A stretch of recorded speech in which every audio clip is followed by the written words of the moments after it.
sabi ng kalabang ko, huwag ko daw tirahin dahil mababadyat. So, kaya ito na lang isang titirahin ko. Dahil baka nga mabadyat eh.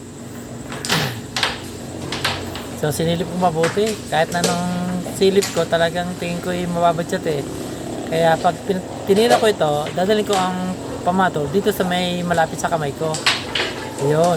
Yun ang pinakang sakit na tira diyan para mapahulog ko yung puti. Sa'yo tira, wala. So, Pero sa akin meron. kung titingnan nga naman, eh, parang badyat na.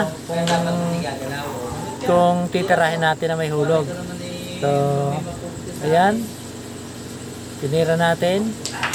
So, hindi sumabit at nahulog. Alam mo, napulot ka. Ayan. Panoorin natin ang slow motion niyan. Ayun. At nakitang-kita natin na nahulog ang pizza. Maraming salamat.